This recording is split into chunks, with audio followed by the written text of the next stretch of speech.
আসসালামু আলাইকুম। সকাল সকাল নাস্তা দিয়ে শুরু করলাম আমি আমার ব্লগটি। আপনারা কেমন আছেন? আমি তো আলহামদুলিল্লাহ ভালো আছি। আর ছেলেকে স্কুলে নিয়ে যাব, তাই ছেলের জন্য এই যে ডিম আর ব্রেড ভাজবো।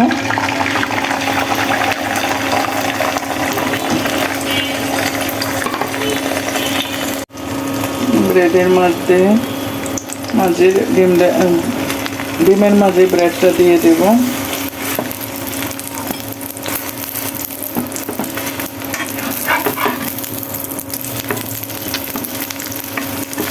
এভাবে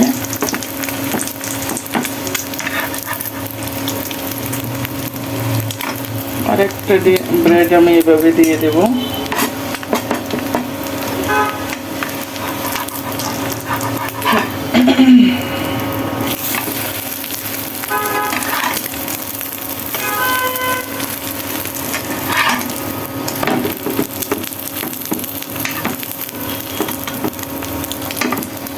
দুইটা ব্রেডের মাঝামাঝি ডিমটা দিয়ে দিচ্ছি।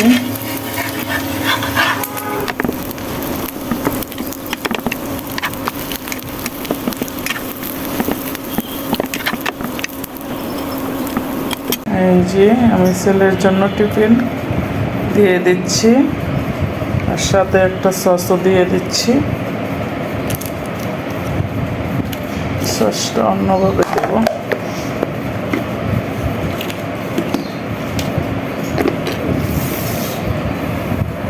এটা ছেলেকে খাওয়াবো। গাইস, এই যে আমি সকাল সকাল নিয়ে আসলাম মানে পুরি, সিঙ্গারা আর সমোসা।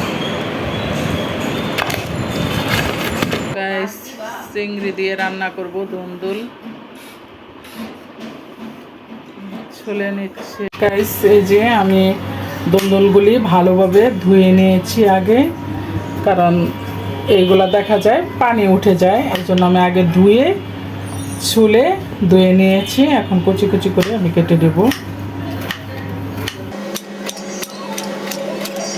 চিংড়ি দিয়ে রান্না করব, তাই আমি এটা এরকম করে কেটে নিয়েছি। এই যে দেখেন কাটতেছি।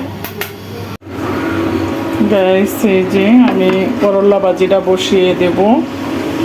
পেঁয়াজ কাটা আছে, পেঁয়াজটা দিয়ে দিচ্ছি। করলাটা, এই যে করলাটা কাটা।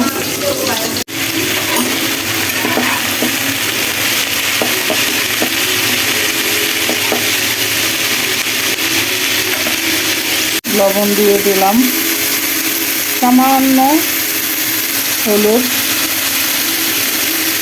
বেশি দেব না।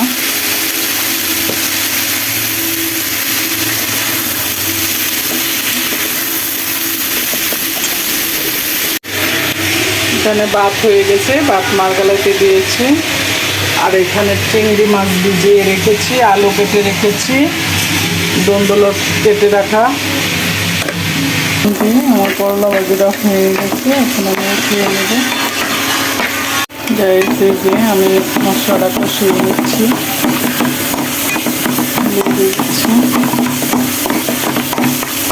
একদম ভালো করে মশলাটাকে আমি ভালোভাবে কষিয়ে নিচ্ছি।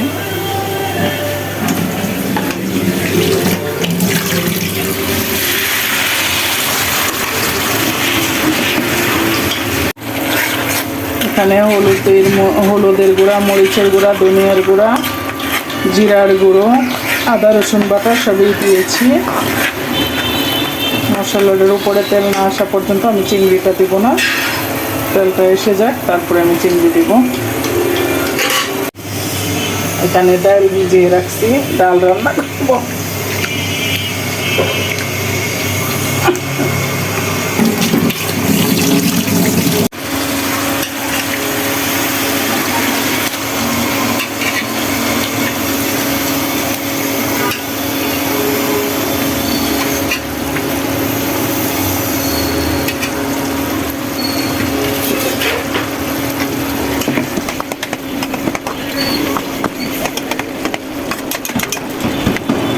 চিংড়িটা একটু ভালো করে কষিয়ে তারপরে আমি তরকারি দিব, সাথে আলুটা দিয়ে দিব চিংড়িটার সাথে।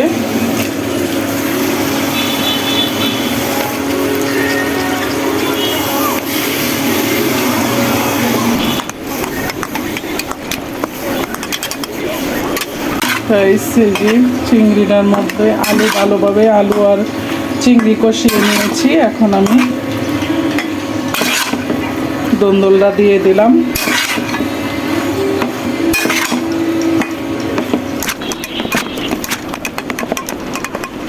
যে আমার তরকারিটা ভালোভাবে কষানো হয়ে গেছে,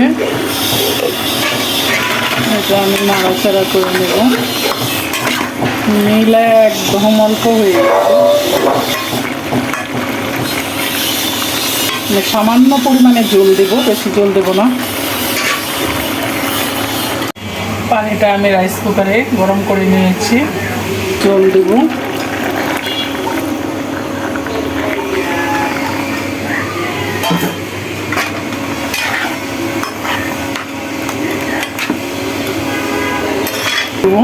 একটু ভেঙে ভেঙে মধ্যে দিয়ে দিব, কারণ যেহেতু তরকারিটা দেখা যাচ্ছে বেশি লাল হয়ে গেছে, কষে জাল হয়েছে, এই জন্য আমি এভাবেই দিয়ে দেবো। আস্ত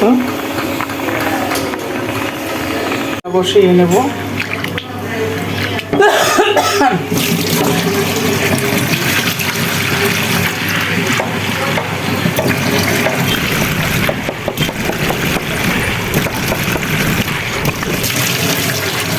আমি আর একটু পানি রাইস কুকারে গরম করে নেব।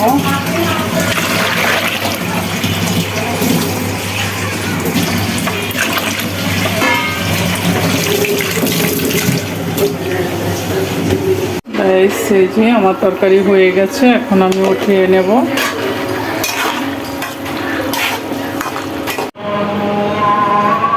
গাইস, এই যে আমি তেলের পিঠা বানানোর জন্য চাউলের গুঁড়া নিচ্ছি।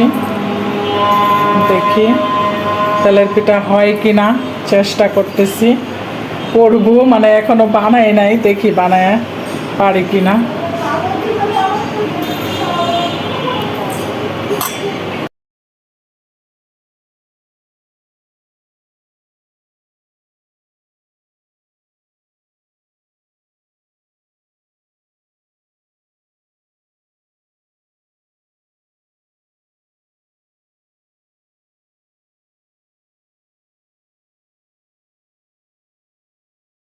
বাটিটা অনেক জোর। কি রসগোল্লা মনে হয়, এটা মনে হয় এই যে দেখেন আমাদেরকে কলকাতা থেকে রসগোল্লা এসেছে আমাদের জন্য। এটা অনেক সুন্দর একটা প্যাকেজে, খুবই সুন্দর